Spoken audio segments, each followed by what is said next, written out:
Okay.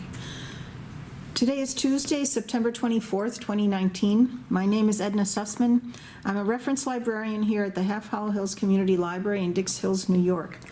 We're interviewing Herbert Leifer, a Korean Army veteran, as part of our Veterans Testimonial Project and in collaboration with the Library of Congress's Veterans History Project. Thank you so much, Herb, for your service and for being willing to participate in our project today. You're welcome. Herb, where and when were you born? I was born in Brooklyn, November 14th, 1931. And who were your parents, their names, and what did they do? My mother was a housewife or a domestic engineer, and my father worked many different businesses, including selling wine and liquor and being a salesman for insurance and so on. His name was Michael. Michael. What was your mom's name? Edith. Edith. Did you have any siblings? Yes, I have a brother and a sister. My sister Muriel is deceased. I have a brother, Joseph, who lives here in Dix Hills. And did either of them serve in the military too? Yes, my brother was a dentist in the Army in Berlin. Oh, during the same time? 1964. Oh, after. After. Korea. So what were you doing before you entered the service? I was in college. I went to Hofstra University, or Hofstra College at the time. And I was history, political science major.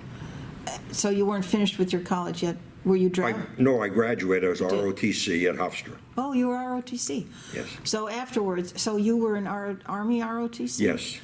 Why did you pick the Army? That was the only thing I offered at the time, and I thought it might be a good opportunity. I become an officer, and instead of getting drafted, because there was still a draft. There was. So what happened when you departed for training camp? When was that? What year? I went to Aberdeen Proving Grounds in Maryland on January 2nd, 1955. Okay. And what was the training like? How long was it, and what was it like? Training was from January to May. I was in the automotive repair unit, and we were trained to supervise automobile maintenance shops.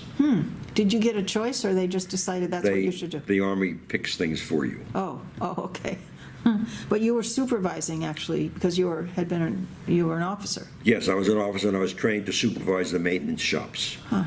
Where do you start as an officer? What rank? Second lieutenant. Second lieutenant. So do you recall your instructors, and what were they like? To tell the truth, it's been a long time. I really don't recall much of anything that happened in Aberdeen Proving Grounds. It was...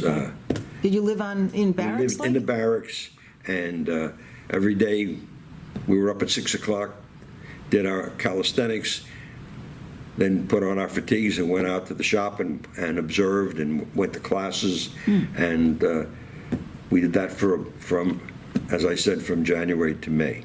What were the classes for? Just to teach us how to supervise in the maintenance shops. Huh. How many service people were in your unit that you supervised? There were, well, when I got to Germany, there were probably over 100. Wow. But in the training? In training... Oh, that's different. It was different. We were a class of about 30. Oh, I see. Did you get any other specialized training while you were in the Not really. beginning? We went to the rifle range and learned how to shoot guns, but other than that, we had very little other training. How was it adapting to military life, the physical regimen, the food, social life? No different. No? It was just another day. Another day. So after your training for, was it 6 months about? About 5. 5. So then you went to Germany? You were Then I sent went to Germany. Was that, did they give you a choice? Or- No. They assigned me to go to Germany. And they took me to Brooklyn. I got on a boat. A boat. And I went to Bremerhaven. Okay. How long a trip was that? It took about 7 to 10 days. I'm not quite sure. Did other people from your unit or anybody you were supervising go on the same? Oh yeah, all the people that I was with were sent to various places all over the world. My spot happened to be Germany, but people were sent to Japan, to Korea, to Vietnam, there wasn't any war in Vietnam at the time, but we Right. had people there. Right. And they even sent people to India. They had military aid and assistance groups, were called MAG, and people were sent there to help set up different types of equipment for example, the Indian government. For the Indian Indian government? government. So once you got to Germany, what were your duties there? What was that like? Well, I arrived in Germany in Bremerhaven, took a train, got to Kaiserslautern, and it was very interesting because when I arrived at the train station in Kaiserslautern, I was met by an enlisted man, and we got in a Jeep. We were driving to the post, which was probably 15 or 20 minutes away, and he said, "Where are you from?" And I said, "Brooklyn." He said, "Oh, I'm from Brooklyn." He said, "Whereabouts?" And I told him, East 8th Street. He said, "My wife lives on East 9th Street." Oh, wow. And lo and behold, his wife lived around the corner, and I knew her. You're kidding? Yeah. Oh, my gosh. And That's amazing. she was with him in Germany. They lived in what we call lived on the economy. Where's They had an that? apartment in Kaiserslautern, and he would go there every night. And he was a clerk in the unit I was assigned to. But he wasn't under your supervision? No, he was a clerk, though. He was a clerk. That's really funny. I Did you mean, keep in touch with him? small world. Exactly. No, he passed away a few years ago. I haven't seen his wife probably 20 years. Oh, that's too bad. So what sort of duties did you have there? Well, when I arrived at the unit, I met the commanding officer, whose name was Captain Olson, and he assigned me to the automotive shop. And I would go there every morning, and I would basically supervise what was going on. If the men had any problems repairing a vehicle or a gun or whatever they were working on, I would try to see if I could help them or get them information they needed to continue their work. So there must have been a lot of vehicles and weapons and things to work on all the time? Yeah, well, we worked on mostly automotive. There was another company, mine was the 546 Ordnance Company, but there was the 533 Ordnance Company, which did heavy equipment like tanks. And there were other units in the post. It was called Rhine Ordnance Barracks, and there were 4 companies assigned there. The enlisted men lived on the post. The officers lived in Kaiserslautern in Vogelway, which was a housing area. So off base, kind of? It was, at the time, it was off base. There were no fences or anything around it. You could anybody could drive in or out of the housing area. But the housing area there was just military personnel? Just military personnel and school teachers. Oh, from Germany? No, from America. Oh, They had an entire building, must have been at least 100 or more American school teachers. I would say 99% were female. And they had to be 25 years old to get the job. And they worked for the government, and they taught school. they weren't in the Army? No, they were civilians. But they had all the privileges of the officers. They ate their meals in the officers' club. They lived basically across the street from the officers' club. And That's pretty nice. So they taught military personnel's children? children, yes. Where was the school? There were schools in Kaiserslautern, in the area called Vogelway.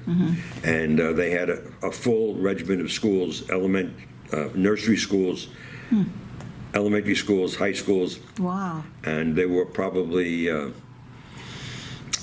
something like 50,000 Americans living in that village. Wow. So the schools were just for the American military? Children, Children. yes. Nice. Did you meet any of the teachers? Oh, yeah, we used to see them regularly at the officers' club for meals. Yeah. In fact, I stayed friendly with a few of them. One lived in California for many, many years, and she's probably about 90 now. Oh, wow. And they had to have teaching degrees? Yes, yes. That's really interesting. So there was no combat going on at the time where you were? No, I was in Germany, and they were rebuilding, but there was a lot of destruction and demolition, and you could see piles of rubble. You could? And it was just 10 years after the war. Sure. So, but where you were was clean and not a destroyed area? There was destruction in areas, but not in Kaiserslautern. Nothing was damaged. The buildings were all intact. What, is that nearest, was that the name of the town? Yes, Kaiserslautern, Kaiserslautern. Kaiserslautern, because I know a little Germany, my parents are from there, but I never heard of that town. It's near Alsace. Oh, okay. It's more in- south? It's south and, I guess, west. Okay. Were you there, were you able to travel around? Travel constantly. Did you? Constantly. Where did you go? By car, well, first I rode with other people till I got a car, and in 1956, I bought an Austin Healey, brand new for $2,100. Nice. And I drove all over Europe, and also I was able to fly on military flights for weekends. If you had a weekend pass, I flew to Stockholm one weekend. Nice. I flew to London, and it was very easy because military didn't need passports. You just had to show your ID. Oh, so you got in the military in what year? January 1955. 55. And how long, what year did you get I out? got out in December 20th, 1956. So I was there 2 years, 2 basically. years, okay. But I visited most of Europe. I drove through Holland, Luxembourg, Belgium, France. We used to go to Paris for weekends, How far was that? about 2 hours. Oh, not bad. And gasoline was only 10 cents a gallon. Great. Cigarettes were 70 cents a carton. Wow. I stayed on the French Riviera at the Martinez Hotel for a carton of cigarettes a night. No kidding. Well, because of military, you didn't have to pay? No, that was my pay. It was a private hotel. I gave them a carton of cigarettes and I stayed for the night. Nice, very nice. But the carton of cigarettes only cost 70 cents. That's amazing. You had a nice time there. Oh, yes, I traveled constantly, got as many weekend passes as possible, and took leave. I spent 3 weeks in Italy traveling, Very nice. driving all over Italy. With friends or by yourself? With another friend, happens that he had a Rotc also. Uh-huh. That's really terrific. And you went all around Germany too and so? After the first year, I was assigned to the 7th Army Inspector General on a temporary assignment for 3 months. And I drove to Stuttgart, which is where 7th Army headquarters was. Mm-hmm. And then we would travel every day of the week. We'd go to visit different Army units all over Germany and inspect the units. Uh-huh. And therefore, I was able to visit almost every Army unit there was in Germany. And after 3 months, I went back to my unit, and 2 weeks later, they recalled me up there, and I went for another 3 months. Oh, to do the inspections? Yes. And they paid me extra to do it. That's nice. Where did you stay, in the same place? I stayed in the Bachelor Officers' Quarters at Patch Barracks, which is in Stuttgart. Oh, so not where that was too far to stay where you were before? I would go back for weekends, but it was about 120 miles. Oh, yeah. So, But there was no speed limit. and to this day, not too much of a speed No. limit. That's great. And there were very few cars because gasoline was very expensive if you were German. Mm-hmm. It was very inexpensive if you were American. Oh, interesting. And we could buy gasoline in any country at military-appointed gas stations. They were private stations, but they were licensed by the military to serve the military. I didn't know that. So we got gasoline nice. for 10 cents a gallon That's wherever I very went. nice. Italy, Germany, France, wherever it was. Nice, very nice. You didn't need an international driver's license at that time No. either, probably. No, I just drove with my New York driver's license. Nice. So when you were on this special assignments, 3 months at a time, what did that involve inspecting? What were you inspecting? I inspected all types of military installations for their both automotive and artillery, guns, storage of ammunition, whatever they had, I looked at. Mm-hmm. And I would go with a team. It was usually a major, a captain, a sergeant, and myself. Mm-hmm. So you looked to see things were clean and operating well? Yes. That's really good. I guess it's very important. It's like any inspector general. They oversee to make sure that things are running correctly. Mm-hmm. And what if they're not? Well, they would get demerits or they'd be told what to correct. How did you stay in touch with family and friends back home? By mail. Yeah. There was no TV. Right. No There were no email. cell phones. No. There was no email. Yeah. So you wrote letters? You weren't Yeah. married at this time? No. Mm-hmm. And your family was still back in Brooklyn? Well, at that time, they were probably living in, I think in Queens, at Forest Oh, Hills. okay, yeah. What kind of friendships and camaraderie did you form while serving, and with whom? With a lot of the people I worked with, and as well as a number of the school teachers who were living there nearby, and we would eat meals together. But once I returned home, it was very seldom that I'd ever run into anyone I met before. From the service? From the service. Yeah. It was interesting, though. I was on a visit to Berlin in 55 or 6, I'm not sure, and I was visiting in the East Zone, a place called the Garden of Remembrances. And I ran into a fellow I went to college with kidding? who was stationed somewhere else in Germany. Wow.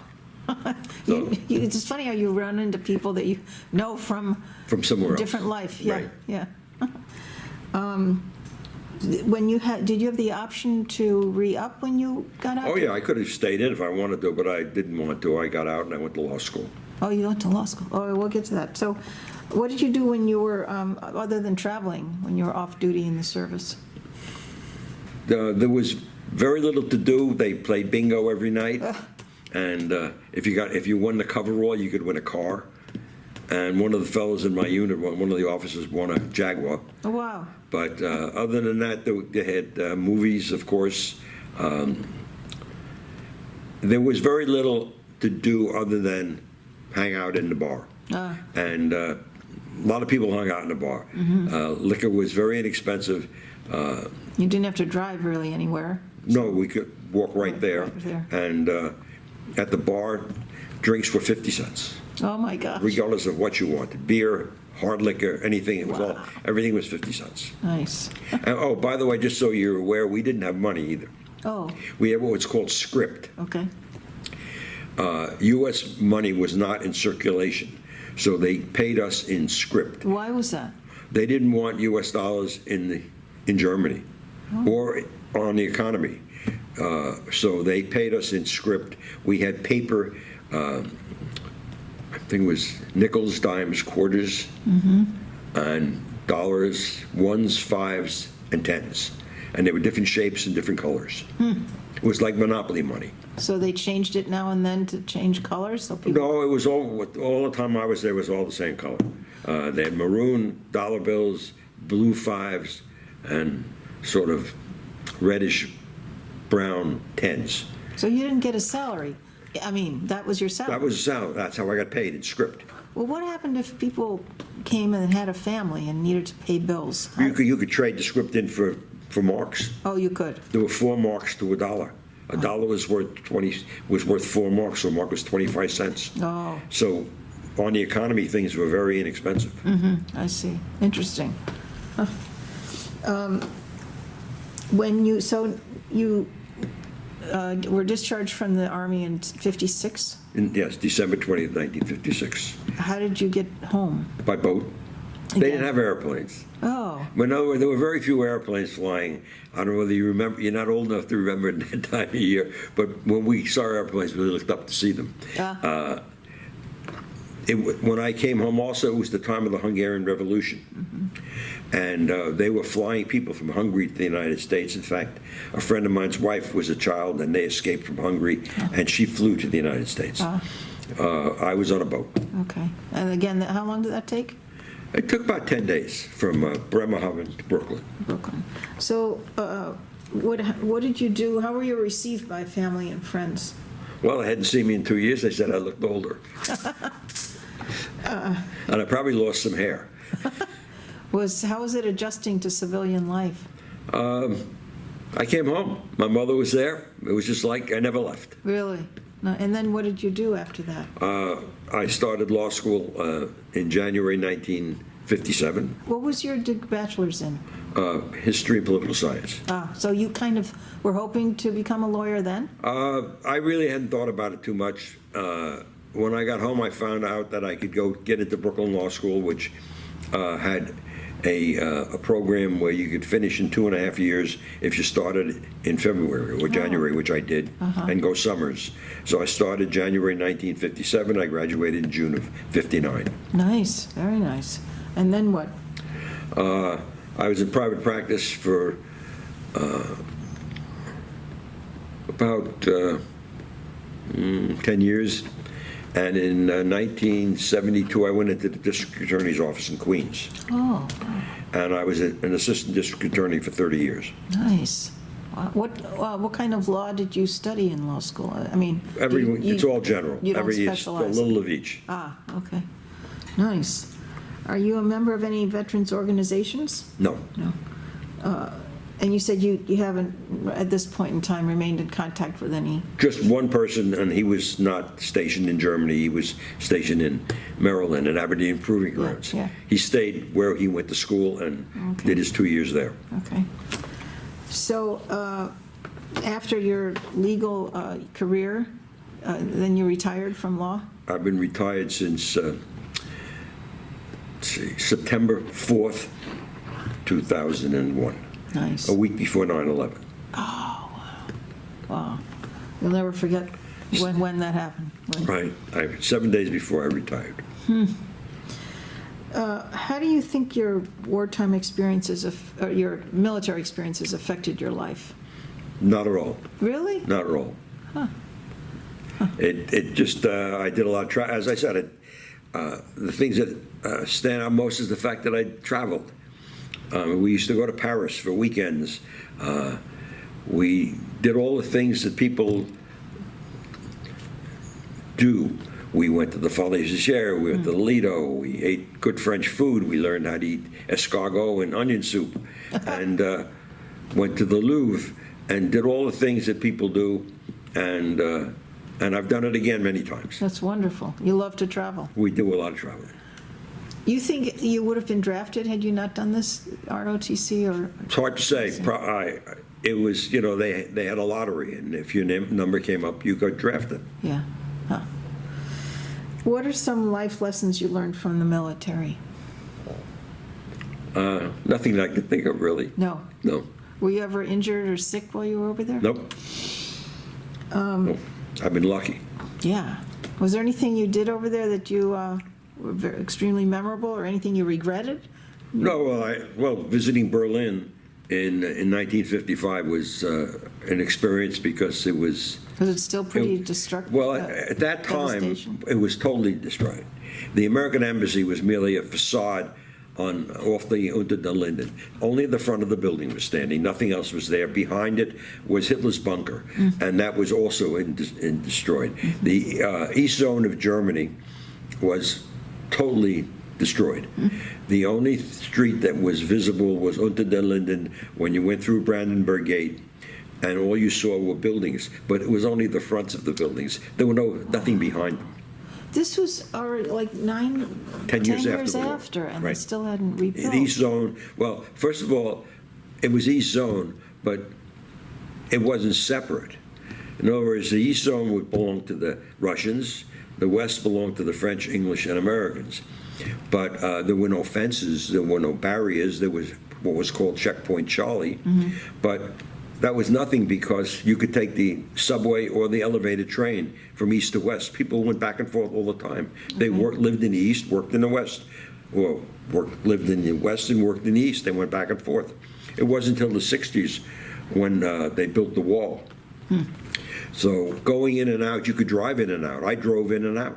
But you wonder why weren't the buildings reconstructed or They torn hadn't down gotten and there yet. rebuilt? They hadn't gotten there yet. Yeah, wow.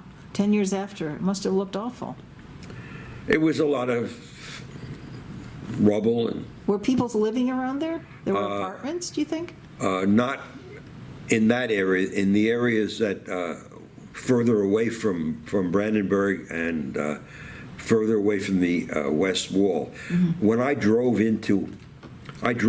from Helmstadt in West Germany to Berlin, and we had to drive through the East Zone, and it was all farmlands and people working in farms, and each checkpoint inside the East Zone, there were people with guns, both Russian on Russian checkpoints and East Germans on East German checkpoints to make sure that who you were and what you were doing. But you didn't feel unsafe? Only when they pointed a gun at you, Why would they do that? because they just could. Oh, jeez. Well, you were always, did you travel in your uniform, or? No, but my car had military plates. So they knew. It said USARA, U.S. Army, Europe. Uh-huh. Huh. So they knew we didn't have passports, but they had ID. So we showed them our military ID, and then they would Then you let you could through. pass, yeah. How has your military service impacted your feelings about war and the military in general? Again, I never was in combat. I never was in a war zone, so it's really hard to say. I think that sometimes we stay too long in places that we probably shouldn't have gone to in the first place. But again, if you look at the world, countries that didn't exist and were created, for example, Czechoslovakia and Yugoslavia, they were created. And when they had dictators, everything worked nicely. When their dictators were deposed, they all broke up and they started killing each other. For what reason, I'm not quite clear. Right. Iraq was created. It was a British place. And they created it after World War, I guess, I. Okay. So, it's hard to say, but I think that as far as myself is concerned, my time in the military was basically a 2-year vacation. Oh, well, you served your country one way or another, so we were very grateful for that. I enjoyed my stay in Germany and traveled. And did you go to the Eastern Bloc countries? Were you allowed to travel over there? No, we could only go to Berlin, which was east. I could go to East Berlin. That's as far east as you could go. Well, I was in East Germany because to get to Berlin, you had to drive through East Germany. Right, okay. Huh. So, but the wall wasn't there yet? No, the So wall that's why it was Leifer. pretty well manned with... Right. When my brother was stationed there, the wall was up, and he was there when Kennedy was in Berlin. Oh, really? In fact, he has a picture of Kennedy driving down onto the Linden. Did you learn German while you were over there? Your accent's pretty good. No, not really. Just Wie viel, wie geht's, and wo ist der Bahnhof? That's important. So, is there anything during your 2 years that we haven't covered? Not that I can think of.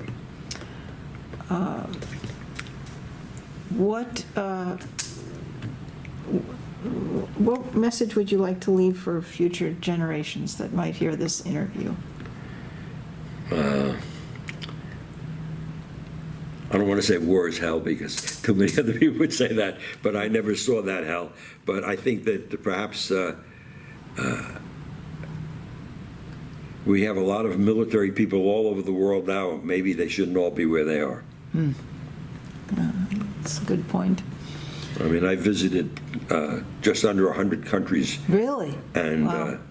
I've been around the world, and it's very strange. I mean, recently I was in Hong Kong, and everything was lovely, and now Hong Kong is in mess. turmoil. Very often I've been to places that I walked around, went sightseeing, took buses, and never had a problem. And then you get home, and all of a sudden there's issues. Issues, yeah. So you didn't feel unsafe when you were over there? In the service, Yes, never. never. Were there veterans from Korea leaving Korea from the war, coming to Germany? Oh, yeah, well, my commanding officer had been in Korea, and a number of the high-ranking enlisted men had been in Korea. And some had been in World War II. In fact, we had a warrant officer on our unit who was in the Bataan Death March. Oh, wow, really? Wow. So how were the veterans coming back from Korea?